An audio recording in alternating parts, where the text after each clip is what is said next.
నమస్తే, welcome to INB news. ముందుగా headlines. ఫ్లోరిడాలో ప్రమాదానికి గురైన 5 వ్యక్తులతో ప్రయాణిస్తున్న జెట్ విమానం, 2 సజీవ దహనం.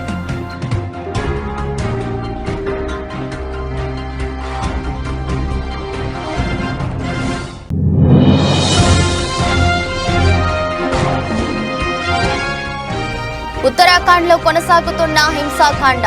ఇప్పటి వరకు ఈ హింసాకాండలో 6 మృతి.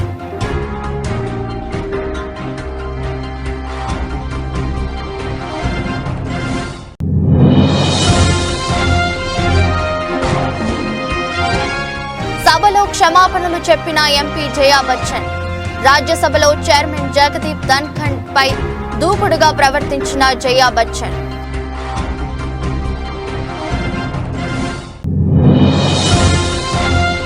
ఆన్లైన్ ద్వారా మేడారం సమ్మక్క సారలక్కలకు నిలువెత్తు బంగారం సమర్పించే కార్యక్రమాన్ని సీఎం రేవంత్ రెడ్డి. హాజరైన మంత్రులు కొండా సురేఖ, సీతక్క, పొన్నం ప్రభాకర్, పొంగులేటి శ్రీనివాస్ రెడ్డి.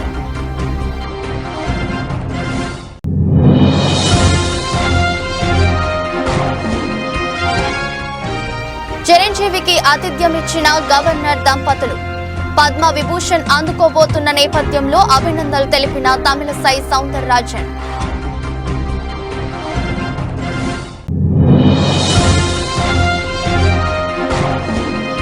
శుక్రవారం స్వల్ప లాభాల్లో ముగిసిన దేశీయ స్టాక్ మార్కెట్ సూచీలు 67.95 పాయింట్లు లాభపడి 21,785.90 వద్ద ముగిసిన నిఫ్టీ. 5 వ్యక్తులతో ప్రయాణిస్తున్న జెట్ విమానం ప్రమాదానికి గురైంది. విమానంలో డ్యూయల్ ఇంజిన్ ఫెయిల్ అవ్వడంతో ఈ జెట్ హైవేపై క్రాష్ అయింది. దాంతో విమానంలో భారీగా మంటలు చెలరేగాయి. 3 వ్యక్తులు గాయాలతో బయటపడగా 2 సజీవ దహనమయ్యారు. ఈ ఘటన ఫ్లోరిడాలోని నఫ్లీస్ విమానాశ్రయం సమీపంలో జరిగింది. సమాచారం అందుకున్న పోలీసులు ఘటనా స్థలానికి చేరుకొని సహాయక చర్యలు చేపట్టారు. Moved a little bit. Yeah. That's a fairly big plane, actually. It is. It's a decent sized plane. It's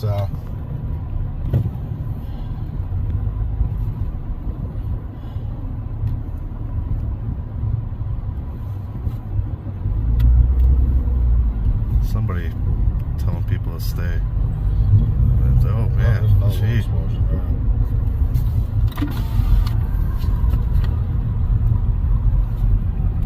Oh, there goes the wing. Yeah, gee.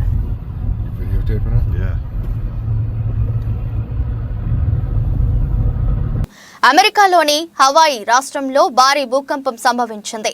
6.3 తీవ్రతతో భూకంపం వచ్చిందని యుఎస్ జియోలాజికల్ సర్వే తెలిపింది.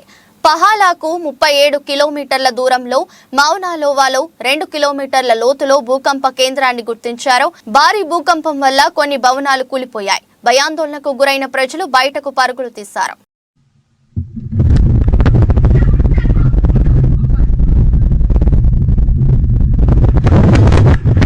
ఉత్తరాఖండ్లో హింసాకాండ కొనసాగుతుంది.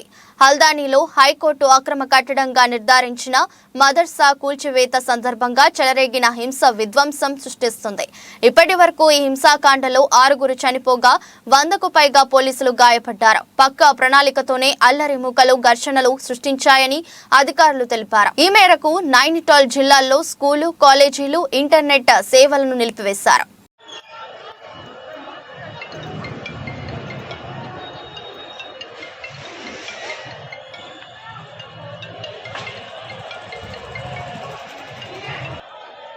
ऐसा है ना यार, देखो खाली लोइंदा मोइंदा आके हंगामा करते रहे ना भाई, ये है मतलब खाली अच्छा नहीं लगता ना यार। कोई हमें यार खुशी कोई है, तुम हमारे भाई लोगों की वो बात कोई है।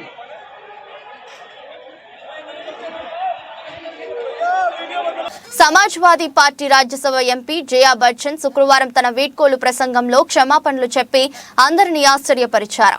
ఇటీవల పార్లమెంటు బడ్జెట్ సమావేశాల సందర్భంగా జయా బచ్చన్ రాజ్యసభలో చైర్మన్ జగదీప్ ధన్ఖడ్ పై దూకుడుగా ప్రవర్తించారు. జయా బచ్చన్ తన వీడ్కోలు ప్రసంగంలో ఈ విషయాన్ని ప్రస్తావిస్తూ అసెంబ్లీలో ఎవరినైనా అలా ప్రవర్తించి ఉంటే క్షమాపణలు చెప్తున్నానని జయా బచ్చన్ వెల్లడించారు. मुझे हमेशा कुछ हमारे साथी बोलते हैं, आप इतना गुस्सा क्यों हो जाती हैं? अब मेरा स्वभाव ऐसा है सर, मैं कैसे बदल दूं? जो चीज़ मुझे अच्छी नहीं लगती है और गलत है उसमें मैं गुस्सा कर जाती हूँ। अगर मैंने बुरी तरह से गुस्सा किया, अगर पर्सनली किसी के ऊपर मैंने कोई बुरी बात कही, उसके लिए मैं आप सबसे माफ़ी मांगती हूँ। और आप सबको, जितने भी लोग हैं इस हाउस में, जो प्रस्तुत हैं, जो बाहर हैं, जो रास्ते में हैं, सबको बहुत बहुत शुभकामनाएं देती हूँ। ईश्वर आपको लंबी उम्र दे और ईश्वर आपको इतनी ताकत दे कि इस हाउस को आप इर्रेलेवेंट ना बनाएं। అసెంబ్లీ కమిటీ హాలులో ఆన్లైన్ ద్వారా మేడారం సమ్మక్క సారలక్కకు నిలువెత్తు బంగారం సమర్పించే కార్యక్రమాన్ని సీఎం రేవంత్ రెడ్డి ప్రారంభించారు. మేడారం జాతరకు వెళ్లలేని భక్తుల కోసం అమ్మవార్లకు ఇచ్చే నిలువెత్తు బంగారాన్ని సమర్పించే సదుపాయాన్ని ప్రభుత్వం కల్పించింది. ఈ కార్యక్రమానికి మంత్రులు కొండా సురేఖ, సీతక్క, పొన్నం ప్రభాకర్, పొంగులేటి శ్రీనివాసరెడ్డి, దామోదర రాజు నరసింహ, ఎమ్మెల్యేలు, ప్రభుత్వ ప్రధాన కార్యదర్శి శాంతి కుమారి, దేవాదాయ శాఖ కమిషనర్ అనిల్ కుమార్, ఇతర అధికారులు హాజరయ్యారు.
పెద్దపల్లి జిల్లా ఓదెల మండలం కొలనూరు రైల్వే గేటు వద్ద కాంగ్రెస్ పార్టీ నాయకుడు, పెద్దపల్లి మార్కెట్ కమిటీ మాజీ చైర్మన్ గుండేటి ఐలయ్య యాదవ్ ఆధ్వర్యంలో స్వీట్ల పంపిణీ చేశారు. అనంతరం మాట్లాడుతూ తెలుగు బిడ్డ, ఉమ్మడి కరీంనగర్ జిల్లాకు చెందిన భారత మాజీ ప్రధాని పివి నరసింహారావుకు భారతరత్న రావడం పట్ల హర్షం వ్యక్తం చేశారు.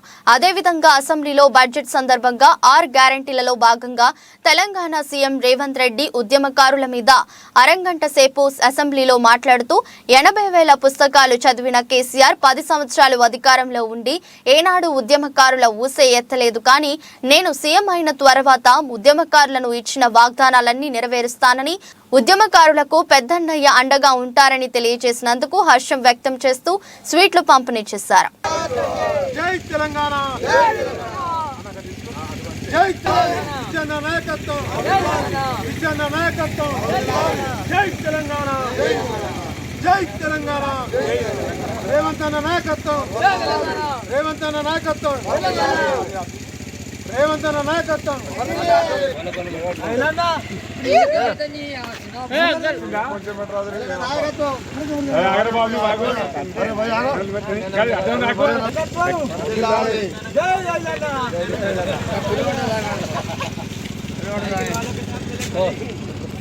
కావాలి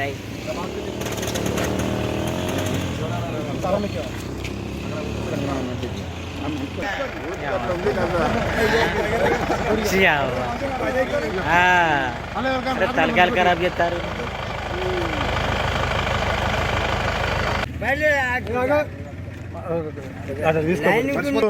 కొల్లూరు రైల్వే గేట్ దగ్గర కాంగ్రెస్ పార్టీ ఆధ్వర్యంలో స్పీచ్ల పంపిణీ చేయడం జరిగింది. భారతదేశానికి కాంగ్రెస్ పార్టీ తరఫున దేశ ప్రధానిగా సేవలు అందించినటువంటి పివి నరసింహారావు గారి కృషి మరులేంది. భారతదేశం అప్పులల్లా కష్ట పరిస్థితులలో ఉన్నప్పుడు రాజ్యాంగం రచించి మరి ధనిక రాష్ట్రంగా భారతదేశాన్ని మార్చి ఆ రోజులలో భారతదేశంలో పేరు తెచ్చుకున్న తెలుగు గొప్ప ప్రధాని కరీంనగర్, ఉమ్మడి కరీంనగర్ జిల్లా ముద్దుబిడ్డ పివి నరసింహారావు గారికి భారతరత్న రావడం పట్ల హర్షం వ్యక్తం చేస్తున్నాం.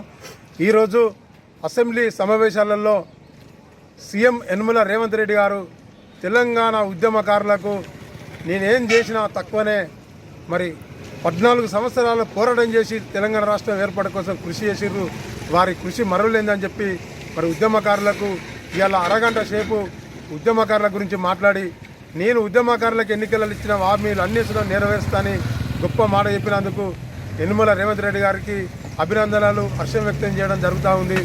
మరి గత ప్రభుత్వంలో 10 సంవత్సరాలు సీఎంగా చేసిన కేసీఆర్ గారు ఏనాడు 80,000 పుస్తకాలు చదివిందని చెప్పుకోను మాట వరకే కానీ ఏనాడు ఉద్యమకారుల గురించి పట్టించుకున్న పాపాన పోలేదు. కానీ సోనియా గాంధీ గారి నాయకత్వంలో మరి తెలంగాణ రాష్ట్ర ముఖ్యమంత్రి యనమల రేవంత్ రెడ్డి గారు మరి గొప్ప నిర్ణయం తీసుకున్నందుకు ఈరోజు హర్షం వ్యక్తం చేస్తూ సీట్ల పంపిణీ చేయడం జరిగింది. జై తెలంగాణ, జై కాంగ్రెస్. సూర్యాపేట జిల్లా కోదాడ నియోజకవర్గం ఖాతాదారుల శ్రేయస్సుకు సుధా బ్యాంక్ అధిక ప్రాధాన్యత ఇస్తుందని bank managing director Peddireddy Ganesh అన్నారు. శుక్రవారం బ్యాంకులో కోదాడకు చెందిన బూర్గుల లక్ష్మి 2022లో 4 లక్షల రూపాయల రుణం తీసుకుని చెల్లిస్తుండగా ఇటీవల అనారోగ్యంతో మృతి చెందింది. నాడు రుణం మంజూరు సమయంలో బ్యాంకు మేనేజ్మెంట్ మరియు మేనేజర్ ఖాతాదారుల శ్రేయస్సును దృష్టిలో పెట్టుకుని శ్రీరామ్ లైఫ్ ఇన్సూరెన్స్ బీమా సౌకర్యం కల్పించడం జరిగింది. మిగిలిన రుణం చెల్లించాల్సిన అవసరం లేకుండా ఇన్సూరెన్స్ సంస్థ నుండి మంజూరు అయిన 3,54,000 రూపాయల చెక్కును లక్ష్మి భర్త శ్రీనివాసరావుకు అందజేశారు. సుధా బ్యాంకు కల్పించే సేవలను ఖాతాదారులు సద్వినియోగం చేసుకోవాలన్నారు. ఈ కార్యక్రమంలో బ్యాంకు మేనేజర్ రవికుమార్ మరియు బ్యాంకు సిబ్బంది పాల్గొన్నారు. Sudha cooperative urban bank limited ఈరోజు కోదాడ బ్రాంచ్లో శ్రీరామ్ లైఫ్ ఇన్సూరెన్స్ ద్వారా వచ్చిన 3,56,000 రూపాయలు వారికి క్లెయిమ్ ఇవ్వడం జరిగింది. గతంలో బూర్గుల లక్ష్మి అనే మహిళ 4 లక్షల రూపాయలు రుణం తీసుకుని వారు అకాలంగా మరణం చెందడం ద్వారా మరి ఆ రోజు బ్యాంక్ మేనేజర్ చొరవతో ఇన్సూరెన్స్ చేయించడం వల్ల ఈరోజు వారి లోన్ అవుట్ స్టాండింగ్ అమౌంట్ ఏదైతే ఉందో 3,56,000 రూపాయలు ఆ అమౌంట్ని శ్రీరామ్ లైఫ్ ఇన్సూరెన్స్ ద్వారా వారికి బూర్గుల శ్రీనివాసరావు గారికి అందజేయడం జరిగింది. మరి ఈరోజు ఆ మహిళ బారోయర్ ఎవరైతే ఉన్నారో ఆవిడ అకాల మరణం ద్వారా మనం తీసుకురాలేకపోయిన ఆవిడని వారి మీద ఆధారపడిన వారికి మరి వారి కుటుంబ సభ్యులకి కొంత ఊరట, కొంత వెసులుబాటు కలిగి ఆ రుణం తీర్చాల్సిన బాధ్యత నుంచి వాళ్ళని మనం ఆదుకోవడం జరిగింది. అట్లాగే సుధా కోఆపరేటివ్ అర్బన్ బ్యాంక్ మొత్తం ఉమ్మడి నల్గొండ జిల్లాలో 6 బ్రాంచీలు కలిగి ఉండి దాదాపు 225 కోట్ల రూపాయల వ్యాపారం చేస్తూ మరి ఖాతాదారుల సేవల కోసం, మరి ఖాతాదారుల యొక్క ప్రయోజనాల కోసం ఇటువంటి ఎన్నో స్కీముల ద్వారా వారికి రుణాలు మంజూరు చేయడమే కాదు మరి వివిధ పథకాల ద్వారా వారికి ఎంతో చేయూతనిస్తూ జరిగింది. మరి ఖాతాదారుల యొక్క శ్రేయస్సే మా యొక్క ప్రధానమైన ధ్యేయంగా పనిచేస్తూ ముందుకు పోవాలి. అందుకు ఖాతాదారుల యొక్క వాటాదారులు, ఖాతాదారుల యొక్క మద్దతు, వారి యొక్క సపోర్ట్ ఎంతో అవసరం అని చెప్పి మీ ద్వారా తెలియజేస్తున్నాను. చంద్రబాబు బీసీలను బ్యాక్వర్డ్ కాస్ట్ గానే పరిగణిస్తే అదే బీసీలను బ్యాక్ బోన్ కాస్ట్ గా చేసి నిరూపించి రాష్ట్రానికి వెన్నెముక బీసీలు మాత్రమే అని నినదించిన వైఎస్ఆర్ జగన్మోహన్ రెడ్డి నాయకత్వానికి మద్దతుగా తిరువూరు నియోజకవర్గంలోని 4 మండలాల బీసీ ముఖ్య నాయకులు తిరువూరు నియోజకవర్గం వైఎస్ఆర్ కాంగ్రెస్ పార్టీ ఇన్ఛార్జి నల్లగట్ల స్వామిదాస్ ని కలిసి అభినందనలు తెలియజేశారు. అందరూ మనుషులంతా ఒక్కటే అనే నినాదాన్ని ప్రజల్లోకి తీసుకెళ్ళాలి. అది కూడా దానికోసం కూడా మనం కృషి చేయాలి. మన సంఘాలు ఇప్పుడిప్పుడే ఎమర్జ్ అవుతున్నాయి. ఇంతకుముందు ఇంత చైతన్యం ఉండేది కాదు. దళిత బడుగు బలహీన వర్గాల్లో ఐకమత్యం ఉండేది కాదు. ఇప్పుడు మనం మార్చేటటువంటి పరిస్థితుల్లోకి వచ్చాం. మనకి ప్రెజర్ గ్రూప్గా తయారవుతున్న ప్రతి ఒక్కరు మన దగ్గరకు వస్తున్నారు. ఇదివరకంటే పెద్ద లెక్క వేసేవాళ్ళు కాదు. ఇప్పుడు మనని గౌరవిస్తున్నారు. అన్ని చోట్ల కూడా మన పక్క నియోజకవర్గంలో మరి చిన్న జడ్పీటీసీ తిరుపతిరావు అనే వ్యక్తికి సర్నాల తిరుపతిరావుకి యాదవ సామాజిక వర్గానికి చెందినటువంటి వ్యక్తికి ఇన్ఛార్జ్ ఇచ్చారు. రేపు ఎమ్మెల్యే కూడా ఆ క్యాండిడేట్ ఆయనే అవుతాడు. అందుకనే మీరు ఆలోచించండి, ఏ విధమైనటువంటి స్టెప్స్ వేస్తున్నారు, ఏ పార్టీలు ఏ విధంగా ముందుకు వస్తున్నాయి అనే ఎజెండాని మనం పరిశీలించి వాళ్ళ యాక్టివిటీస్ని కూడా పరిశీలించి జగనన్న మన బడుగు బలహీన వర్గాలకి ముఖ్యంగా బీసీ. నిర్మల్ జిల్లా కేంద్రంలోని శ్రీ గండిరామన్న దత్త సాయిబాబా ఆలయం భక్తులతో కిటకిటలాడింది. ఉదయం నుంచి భక్తులు బాబాను దర్శించుకుని ప్రత్యేక పూజలు నిర్వహించారు.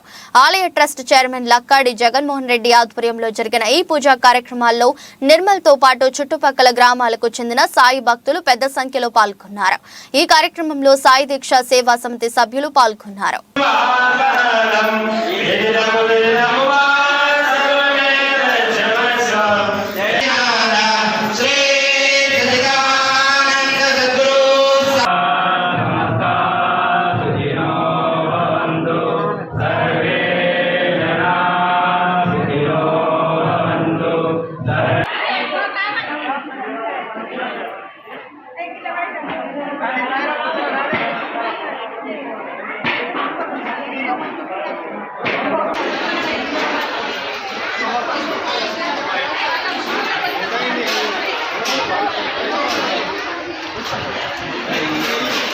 అంకితభావంతో పనిచేసే ప్రజల మన్ననలను పొందడం గొప్ప విషయమని పోలవరం ఎస్ఐ ఎస్ఎస్ఎస్ పవన్ కుమార్ అన్నారు.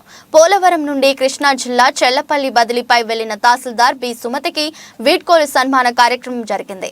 ఈ సందర్భంగా ఆయన మాట్లాడుతూ పోలవరం తహసీల్దార్ బి సుమతి 3.5 ఏళ్ల పాటు అత్యుత్తమ సేవలు అందించి అందరి అభిమానాలు పొందారు అన్నారు. 2021, 22, 23 వరదలలో రింగుబండ్ పటిష్ట కరోనా సంక్షోభంలో కూడా పోలవరం మండల విశేష సేవలు అందించారని, ఇంతటి మంచి మనసు వ్యక్తిత్వం ఉన్న తహసీల్దార్ తమ మండలం నుండి వెళ్లిపోవడం పోలవరం ప్రజలకు ఇష్టం లేదని, బదిలీలో భాగంగా ఇలాంటివి తప్పవని ఆయన అన్నారు.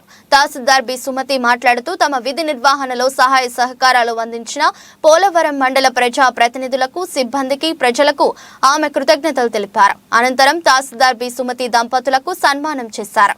ఈ కార్యక్రమంలో డిప్యూటీ తహసీల్దార్ ప్రసాద్, విఆర్ఓలు, విఆర్ఏలు, రెవెన్యూ సిబ్బంది, సెక్రటరీ రాజారావు తదితరులు పాల్గొన్నారు. సందర్భం వచ్చిన మేడం గారికి ఫోన్ చేసి ఒక డౌట్ వచ్చినా, ఒక పనున్నా టైం చూసుకునేవాడిని కాదు అసలు. ఎందుకంటే మన ఆహ్వానాన్ని మన్నించి వచ్చినందుకు వారికి, అలాగే ఆ సార్ కూడా హృదయపూర్వక ధన్యవాదాలు తెలుపుకుంటూ, మరి ఈ ఫంక్షన్ ఏర్పాటు విషయంలో కనుక మాతో పాటు మాకంటే ఎక్కువగా విలేకరుల గురించి అయితే ఒక విషయం చెప్తాను నేను. మాకంటే ఎక్కువగా విలేకరులు అందరూ కూడా వచ్చి, సార్ మేడం గారికి ఎప్పుడు ఫంక్షన్ పెడుతున్నారు, ఎప్పుడు ఏంటి, ఏ క్షణంలో వచ్చినప్పుడు కూడా మాకు చెప్పండి అని వాళ్ళందరూ కూడా చాలా అభిమానంతో వచ్చి రోజు కూడా వచ్చి అడిగేవారు నన్ను. మరి వాళ్ళకి మా ఆఫీస్ తరఫున మేము వాళ్ళకి ధన్యవాదాలు తెలుపుకుంటూ, మరి ఈ రోజున మరి ఈ సార్కి, ఈ మేడం గారికి చెప్పేది ఏంటంటే, మనందరికీ తెలిసిన విషయమే, ఎక్కడ ఏ విషయంలో ఏ రేంజ్లో ఉన్నప్పుడు కూడా కొంతమంది విదేశీయులు యాత్రకు వచ్చి ఆ యొక్క రాజ్యం యొక్క పరిస్థితిని గ్రంథాల రూపంలో రాసేవారు. అలాగే మనకి ఎక్కువ ఉన్నటువంటి పరిస్థితులు ఇక్కడ ఎవరికి తెలుస్తాయండి? ఎక్కువ ప్రెస్ వారికే తెలుస్తాయి. అంటే వాళ్ళనే విదేశీ రచనలు చేసినటువంటి విదేశీయులతో పోల్చామంటే వాళ్ళ యొక్క జ్ఞానం అనేది ఇక్కడ. ఎందుకంటే ప్రతి విషయం కూడా రేపు పొద్దున్న మనకి ఇందులోకి రావాలంటే ఎవరు రాయాలండి? ఏదైనా విషయం జరిగిందంటే ప్రెస్ వాళ్ళే. కాబట్టి వాళ్ళందరితో కూడా ఎవరైనా వ్యతిరేకంగా ఏ విధమైనటువంటి భావాలను వ్యక్తీకరించకుండా వాళ్ళందరూ కూడా జాగ్రత్తగా మెయింటైన్ చేసుకుంటూ ఈ యొక్క ఆమె యొక్క విధులను ఎంత సక్రమంగా నిర్వహించారో అనే విషయాన్ని అన్న తెలియజేశారు. అలాగే లేడీ విఆర్ఓస్ నుంచి చందర్లపాడు మండలం కోనాయిపాలెం గ్రామంలో చంద్రబాబు నాయుడు గారి అక్రమ అరెస్టుతో గుండెపోటుతో మృతి చెందిన వనపర్తి మల్లికార్జునరావు గారి కుటుంబ సభ్యులను మాజీ శాసనసభ్యురాలు శ్రీమతి తంగిరాల సౌమ్యతో కలిసి శ్రీమతి నారా భువనేశ్వరి పరామర్శించారు. వేలాదిగా జనం తరలివచ్చి నారా భువనేశ్వరికి ఘన స్వాగతం పలికారు. మల్లికార్జునరావు గారి చిత్రపటానికి నారా భువనేశ్వరి పూలమాల వేసి నివాళులర్పించారు. తెలుగుదేశం పార్టీ నుంచి 3 లక్షల రూపాయల ఆర్థిక సాయం చెక్కును వారి భార్య కస్తూరికి అందజేశారు. ఈ సందర్భంగా నారా భువనేశ్వరి మాట్లాడుతూ, రాష్ట్రంలో చంద్రబాబు నాయుడు అక్రమ అరెస్టుతో మనస్తాపనతో మృతి చెందిన వారిలో ఇప్పటి వరకు 60 కుటుంబాలను పరామర్శించారు. ఇంకా 160 కుటుంబాలను పరామర్శించి ఆదుకోవాలి. చంద్రబాబు నాయుడు గారు జైల్లో ఉన్నప్పుడు తెలుగుదేశం కుటుంబ సభ్యులందరినీ పరామర్శించి ధైర్యం చెప్పాలని నాతో అన్నారు. తెలుగుదేశం బిడ్డలే తర్వాత ఇప్పటి వరకు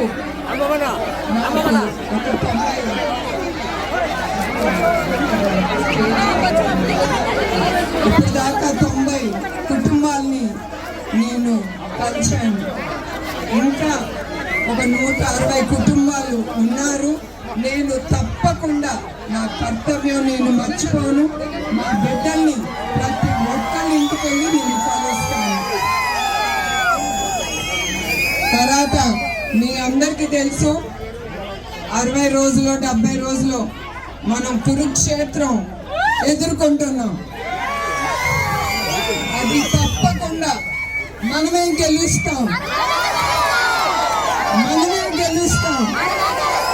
జై తెలుగుదేశం, జై అమరావతి.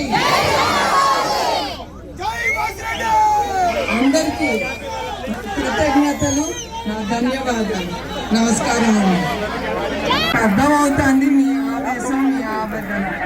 కొంచెం మీరు ఓర్పు పట్టాలి అందరూ.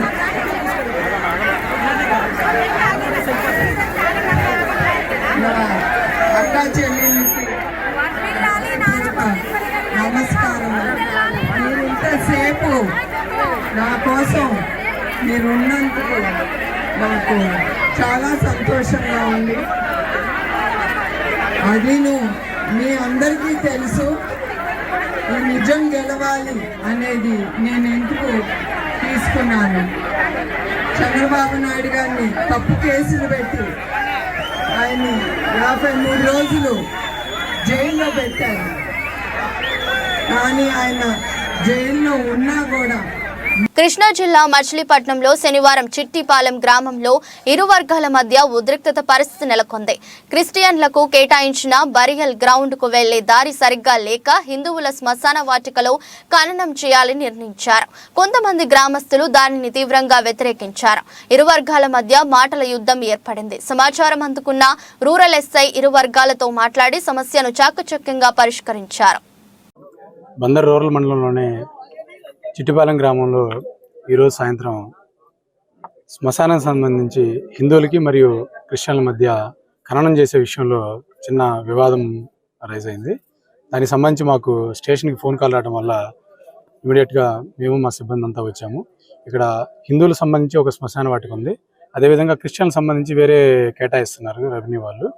వాళ్ళకి సరైన దారి లేకపోవడం వల్ల వాళ్ళు చీకటి అవ్వడం వల్ల వాళ్ళు హిందూ దానిలోనే శ్మశానంలోనే ఖననం చేస్తామని చెప్పేసి రావడం వల్ల వాళ్ళు దాన్ని హిందువులు అడ్డుకున్నారు. దానికి సంబంధించి మేము ఇమీడియట్గా వచ్చేసి వాళ్ళ పెద్దలతో మాట్లాడాము. అదేవిధంగా రెవెన్యూ అథారిటీస్ ఏవైతే ఉన్నాయో దానికి సంబంధించి విఆర్ఓ గారు, ఆర్ఐ గారు, మా ఆర్పేట సిఐ గారు అందరూ వచ్చిన్నాం. పెద్దలతో మాట్లాడి తాత్కాలికంగా సమస్యను పరిష్కరించాం. వాళ్ళు కేటాయించిన ఏదైతే క్రిస్టియన్లకి ఒక 30 సెంట్లు కేటాయించారు, ఇదే పంచాయతీలో కొంచెం దూరంగా కేటాయించారు. దానిలోనే ఖననం చేసుకోవడానికి సిద్ధమయ్యి వాళ్ళు అక్కడికి వెళ్ళిపోయారు. ఇప్పుడు ఎలాంటి వివాదం లేదండి. దీనికి శాశ్వతంగా రేపు ఎంఆర్ఓ గారు, తర్వాత గ్రామ పెద్దలు, మేము కూర్చొని పూర్తి స్థాయిలో దీనికి పరిష్కార మార్గం ఏర్పాటు చేస్తాము.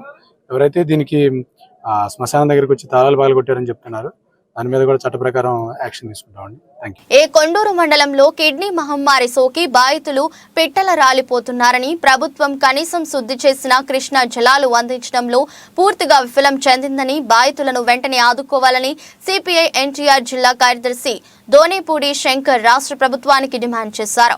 శనివారం సిపిఐ కొండూరు మండల కమిటీ ఆధ్వర్యంలో మండలంలోని బాధిత ప్రాంతాల్లో సిపిఐ ప్రతినిధి బృందంతో పర్యటించారు. సమస్య ఆగమ్య గోచరంగా ఉన్నది. పెద్ద ఎత్తున ప్రభుత్వం వాగ్దానాలు చేసింది. ఆ వాగ్దానాల మేరకు డయాలసిస్ సెంటర్ను ప్రారంభిస్తామని చెప్పారు, ప్రారంభించారు. అలాగే ట్యాంకులలో ప్రభుత్వం ద్వారా, ప్రభుత్వ శాఖల ద్వారా 21 గ్రామ పంచాయతీలకి, అలాగే శివారు ప్రాంతాలైనటువంటి తండా ప్రాంతాలకి మంచినీటిని సరఫరా చేస్తామని చెప్పారు, రక్షిత మంచినీటి సరఫరాలు. కానీ వేసవికాలం రాకముందే, వేసవి రాకముందే అప్పుడే నీటి ఎద్దడి ప్రారంభమైంది. గత 10 రోజుల నుంచి కూడా తండా ప్రాంతాల్లో కానీ, గ్రామాల్లో కానీ ఎక్కడ కూడా మంచినీటి సరఫరా, తాగునీటి సరఫరా సప్లై కావడం సరిగ్గా జరగటం లేదు. కాబట్టి ఈ సందర్భంగా మేము డిమాండ్ చేసేటువంటిది, ఇవాళ ప్రభుత్వం ఏం చేస్తున్నది, ఎమ్మెల్యే ఏం చేస్తున్నాడు, ఇవాళ 38 కోట్ల రూపాయలు మంజూరు చేసి తక్షణమే 21 గ్రామాలకి, అలాగే శివారు ప్రాంతాలకి పైప్ లైన్ల నిర్మాణం చేసి యుద్ధ ప్రాతిపదికన మంచినీటిని సరఫరా చేస్తామని చెప్పి ఓ వైద్యుడు తన వృత్తి ధర్మాన్ని మరిచి ఏకంగా ఆసుపత్రిలోనే ప్రీ వెడ్డింగ్ షూట్ ఏర్పాటు చేశాడు. ఈ ఘటన కర్ణాటకలోని చిత్రదుర్గ జిల్లాలోని ఆసుపత్రిలో జరిగింది. బరంసాగర్ ఏరియాలోని ప్రభుత్వ ఆసుపత్రిలో కాంట్రాక్ట్ వైద్యుడిగా పనిచేస్తున్న ఓ డాక్టర్ ఆపరేషన్ గదిని ప్రీ వెడ్డింగ్ షూట్ కు వేదికగా ఎంచుకున్నాడు. దీనికి సంబంధించిన వీడియో నెట్టింట వైరల్ అయింది. దీన్ని తీవ్రంగా పరిగణించిన ప్రభుత్వం ఆ వైద్యుడిని విధుల నుంచి తొలగించింది.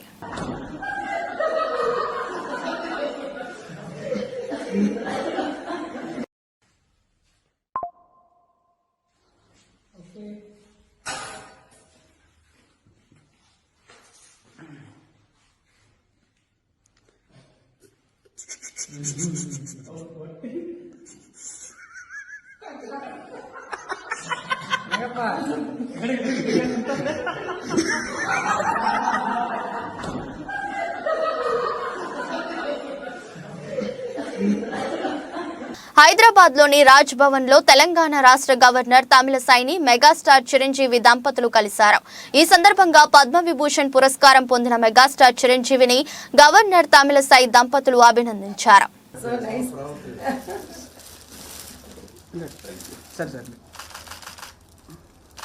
I'm extremely sorry on the day I was unable to come. Yes, under the Home Minister, yeah. Thank you so much. Sajjay. For supporting our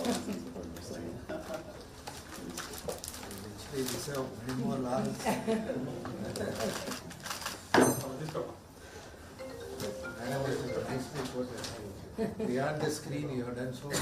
Yeah, that was my word, and that was really very much picked up because on screen everyone can. Beyond the screen, your service is highly appreciable. That is very great. Nice working about cinema industry workers. Right from the beginning, madam is to. He was giving idea. This is Subramania.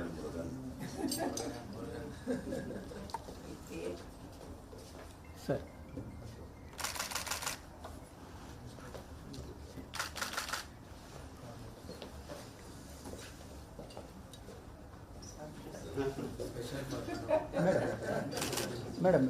Madam ఒక్కసారి ఇక్కడ చూడండి.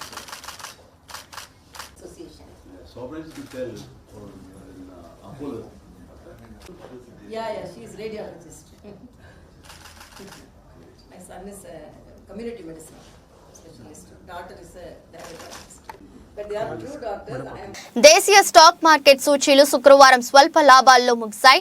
సెన్సెక్స్ 167.04 పాయింట్లు పెరిగి 71,595.49 వద్ద, Nifty 67.95 పాయింట్లు లాభపడి 21,785.90 వద్ద ముగిశాయి.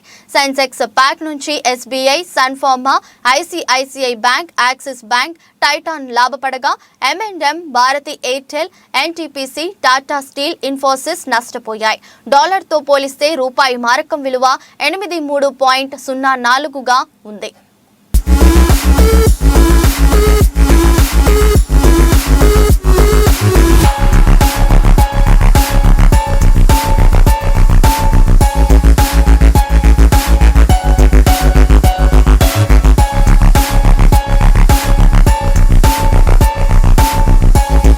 వార్తలు ముగించే ముందు మరోసారి హెడ్లైన్స్. ఫ్లోరిడాలో ప్రమాదానికి గురైన 5 వ్యక్తులతో ప్రయాణిస్తున్న జెట్ విమానం, 2 సజీవ దహనం.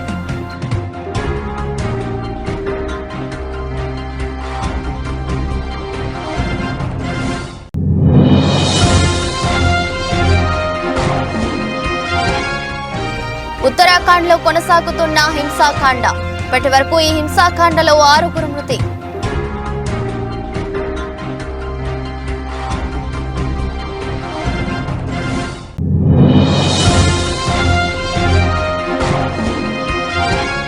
సభలో క్షమాపణలు చెప్పిన ఎంపీ జయా బచ్చన్, రాజ్యసభలో చైర్మన్ జగదీప్ ధన్ఖడ్ పై దూకుడుగా ప్రవర్తించిన జయా బచ్చన్.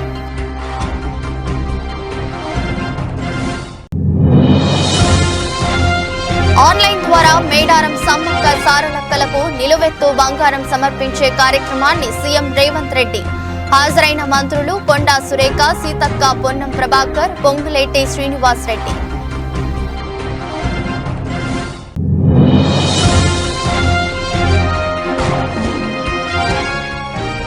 చిరంజీవికి ఆతిథ్యం ఇచ్చిన గవర్నర్ దంపతులు, పద్మ విభూషణ్ అందుకోబోతున్న నేపథ్యంలో అభినందనలు తెలిపిన తమిళసై సౌందరరాజన్.